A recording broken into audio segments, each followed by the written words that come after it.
ഇപ്പോൾ LDF ആണ് ജയിക്കുന്നതെങ്കിലും BJP ആണ് ജയിക്കുന്നത് എങ്കിൽ പോലും ആര് ജയിച്ചാലും ആര് തോറ്റാലും അവിടെ നിർണായക സ്വാധീന ശക്തിയായി പോകുന്നത് അല്ലെങ്കിൽ അവിടെ ഘടകമായി മാറുന്നത് കോൺഗ്രസിന്റെ സ്ഥാനാർത്ഥിയാണ് എന്നുള്ളത് അവിടുത്തെ രാഷ്ട്രീയ സാഹചര്യം വെച്ച് നമുക്കറിയാവുന്ന കാര്യമാണ്.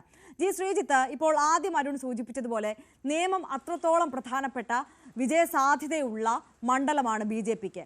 നിയമത്തെ ജയിച്ചില്ലെങ്കിൽ മറ്റെവിടെ എന്നുള്ള വലിയ ചോദ്യം തന്നെയാണ് BJPക്കുള്ളിലും ഉള്ളത്. അതുകൊണ്ട് തന്നെ എങ്ങനെയും നിയമം പിടിക്കുക എന്നുള്ളത് അവരുടെ മുന്നിലെ വലിയ ലക്ഷ്യമാണ്. അതിനുള്ള തന്ത്രങ്ങൾ മെനഞ്ഞു കഴിഞ്ഞിരിക്കുന്നു, പ്രവർത്തനങ്ങൾ ഇതിനോടകം തന്നെ ആരംഭിച്ചു കഴിഞ്ഞിരിക്കുന്നു. പക്ഷേ ഇപ്പോൾ സൂചിപ്പിച്ചതുപോലെ തന്നെ കോൺഗ്രസ് സ്ഥാനാർത്ഥി അടക്കമുള്ള ഘടകങ്ങൾ അവിടെ തിരിച്ചടിയാകാനുള്ള സാധ്യതയുള്ളതിനാൽ അതുകൂടി പരിഗണിച്ചുകൊണ്ടുള്ള തന്ത്രങ്ങളാകുമല്ലോ സ്വാഭാവികമായും മെനയുക. ഇപ്പോൾ ഉള്ള ചർച്ചകൾ രാജീവ് ചന്ദ്രശേഖർ എന്ന പേരിലേക്ക് എത്തി നിൽക്കുകയാണ്. അതിനപ്പുറം എന്തുകൊണ്ട് രാജീവ് ചന്ദ്രശേഖർ എന്ന ചോദ്യം, അതിനപ്പുറം ഈ തെരഞ്ഞെടുപ്പിൽ നിയമം പിടിക്കാനുള്ള തന്ത്രങ്ങൾ അത് ഏതൊക്കെ ഘടകങ്ങളെ ആശ്രയിച്ചാണ്, ഏതൊക്കെ ഘടകങ്ങളെ വിലയിരുത്തിക്കൊണ്ടാണ് മുന്നോട്ട് പോകുന്നത് BJP?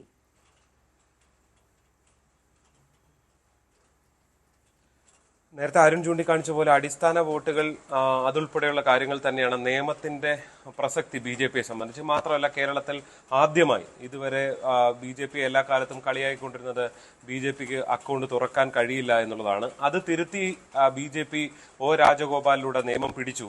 പക്ഷെ അതിനപ്പുറത്തേക്ക് ആ അക്കൗണ്ട് തന്നെ പൂട്ടിച്ചു എന്നുള്ളതാണ്. അതായത് സംസ്ഥാനത്ത് വലിയ മുന്നേറ്റം ഉണ്ടാകും എന്ന് പറഞ്ഞ് നടന്ന 2021 തെരഞ്ഞെടുപ്പിൽ സംസ്ഥാനത്താകെ BJPക്ക് തിരിച്ചടി ഉണ്ടാകുന്നു. അവിടെ കുമ്മനം രാജശേഖരൻ എന്ന BJPയുടെ മുൻ സംസ്ഥാന അധ്യക്ഷനും ഒരുപക്ഷെ സംഘപരിവാര പ്രസ്ഥാനങ്ങളിലെ ഏറ്റവും പ്രധാനപ്പെട്ട മുഖവുമായ കുമ്മനം തന്നെ തോൽക്കുകയും ചെയ്യുന്ന സാഹചര്യം ഉണ്ടാകുന്നു. അത് സംസ്ഥാന രാഷ്ട്രീയത്തിൽ BJPക്കുണ്ടായ തിരിച്ചടി ചെറുതല്ല.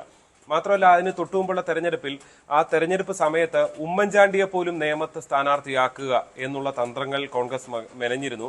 ഉമ്മൻചാണ്ടി നിയമത്തേക്ക് പോകരുത് എന്ന് പറഞ്ഞ് പുതുപ്പള്ളിയിലെ വീട്ടിൽ നടന്ന നാടകീയമായ രംഗങ്ങളെല്ലാം അന്ന് കണ്ടതുമാണ്. അതായത് നിയമത്തെ BJPയുടെ അക്കൗണ്ട് പൂട്ടിക്കുക എന്നുള്ളതായിരുന്നു ആ തെരഞ്ഞെടുപ്പിൽ സംസ്ഥാന രാഷ്ട്രീയത്തിൽ ഏറ്റവും പ്രധാനമായി ഉയർന്നു വന്ന ഘടകം, ചർച്ച എന്നുള്ളതാണ്.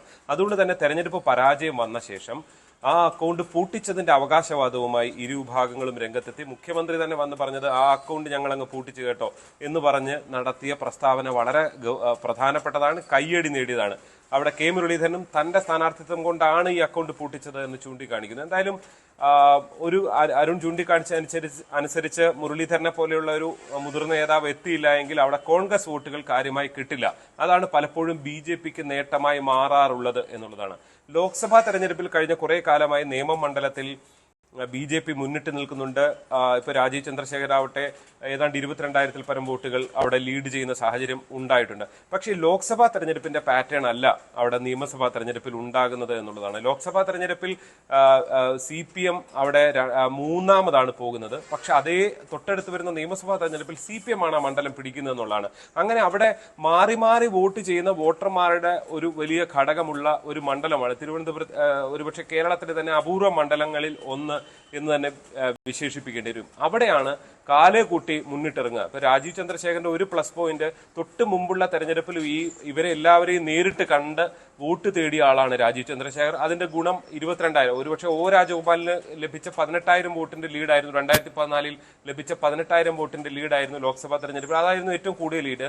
അതിനപ്പുറത്തേക്ക് കടക്കാൻ രാജീവ് ചന്ദ്രശേഖരന് കഴിഞ്ഞിട്ടുണ്ട്. കഴിഞ്ഞ തെരഞ്ഞെടുപ്പിൽ ഏതാണ്ട് 4,000 വോട്ടിനാണ് ഏതാണ്ട് 5,000 താഴെ വോട്ടിനാണ് അവിടെ ശിവൻകുട്ടി ജയിക്കുകയും ചെയ്യുന്നത്. അതായത് ഏത് സാഹചര്യം വന്നാലും ഇത്തവണ നിയമം പിടിക്കാം എന്നതാണ്. പക്ഷെ അവിടെയാണ് ഏറ്റവും പ്രധാനപ്പെട്ട സ്ഥാനാർത്ഥി എന്നുള്ളത് പ്രധാനമാകുന്നത്. അതുകൊണ്ട് തന്നെയാണ് രാജീവ് ചന്ദ്രശേഖർ എന്ന പേരിലേക്ക് എത്തുന്നത്. അവിടെ BJP ഇത്തവണ തീരുമാനിച്ചിട്ടുള്ളത് വളരെ മുൻപ് തന്നെ മണ്ഡലങ്ങൾ കേന്ദ്രീകരിച്ച് പ്രവർത്തിക്കുക, അവിടെ സാന്നിധ്യം ഉണ്ടാകണം എന്നുള്ളതാണ്.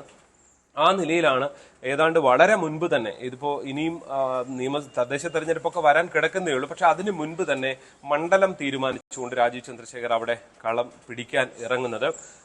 വളരെ പ്രതികൂലമായ പല ഘടകങ്ങളും ഉണ്ടാകും. ഈ അക്കൗണ്ട് പൂട്ടിക്കുക, ഇത് തുറക്കില്ല, ഇനിയും സമ്മതിക്കില്ല എന്നുള്ളതൊക്കെ തന്നെയായിരിക്കും തെരഞ്ഞെടുപ്പ് സമയത്തെ പ്രധാന ചർച്ചാ വിഷയം.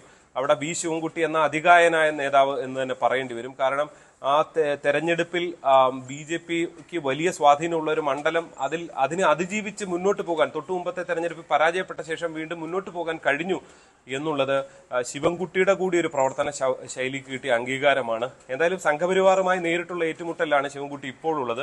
ആ വോട്ടുകൾ ഇപ്പോൾ കോൺഗ്രസിൽ നിന്നുള്ള വോട്ടുകൾ പോലും പിടിക്കാനുള്ള ഒരു തന്ത്രം കൂടിയായി ഫലത്തിൽ ശിവൻകുട്ടിയുടെ ഈ നീക്കത്തെ കാണേണ്ടി വരും. എന്തായാലും BJP മാത്രമല്ല CPM-ഉം കോൺഗ്രസും ഒക്കെ ഇക്കാര്യത്തിൽ നിയമത്തിന്റെ കാര്യത്തിൽ കരുക്കൾ നീക്കി തുടങ്ങിക്കഴിഞ്ഞു.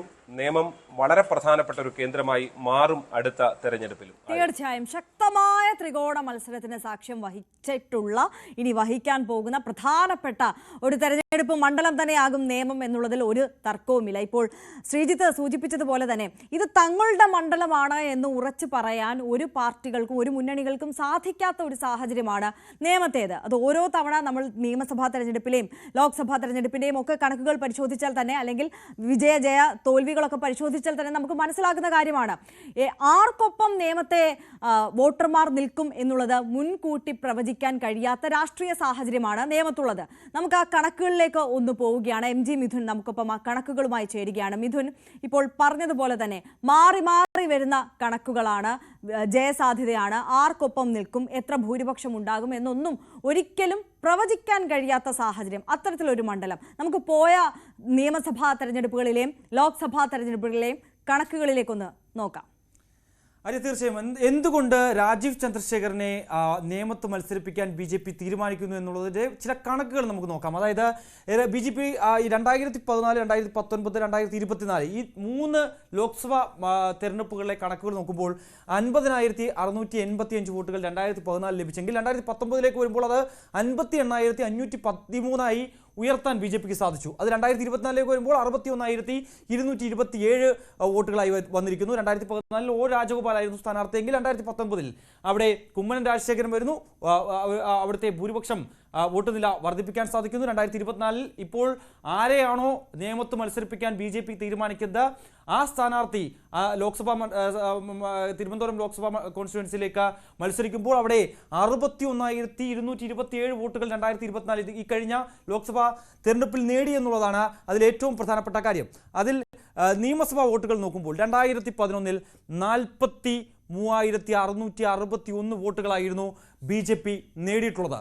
അത് 2016 വരുമ്പോൾ അന്ന് O രാജഗോപാൽ തന്നെ സ്ഥാനാർത്ഥി. 2016 വരുമ്പോൾ അത് 67,813 ഉയർത്താൻ, അതായത് ഏകദേശം 24,000-ഓളം വോട്ടുകളുടെ അധികം നേടാൻ O രാജഗോപാലിനെ കൊണ്ട് 2016 സാധിക്കുന്നു. അത് വിജയിക്കാനും സാധിക്കുന്നു എന്നുള്ളതാണ്. 2021 അത് 51,888 കുറയുകയും ചെയ്ത സാഹചര്യങ്ങളാണ്. അത് നമുക്ക് ഓരോ കണക്ക് വെച്ച് നോക്കാം. അതായത് 2011 നിയമസഭാ തെരഞ്ഞെടുപ്പിൽ അന്ന് CPM-ന്റെ സ്ഥാനാർത്ഥി V ശിവൻകുട്ടിയാണ്. V ശിവൻകുട്ടി നേടിയത് 50,076 വോട്ടുകളാണ്. O രാജഗോപാൽ 43,661 വോട്ടുകൾ ചേർന്നു. മൂന്നാമതായിട്ടുണ്ടായിരുന്നത് ചാരുവാർ രവി. അത് സോഷ്യലിസ്റ്റ് ജനതാ പാർട്ടിയുടെ നേതാവായിട്ടുള്ള ചാരുവാർ രവിയായിരുന്നു. അതായത് കോൺഗ്രസ് സ്ഥാനാർത്ഥിയല്ലായിരുന്നു. 2006 കോൺഗ്രസ് മത്സരിച്ച് വിജയിച്ച ശക്തൻ വിജയിച്ച മണ്ഡലമായിരുന്നു. അതിനുശേഷം 2011 വരുമ്പോൾ അത് ഒരു ഘടകകക്ഷിക്ക് അത്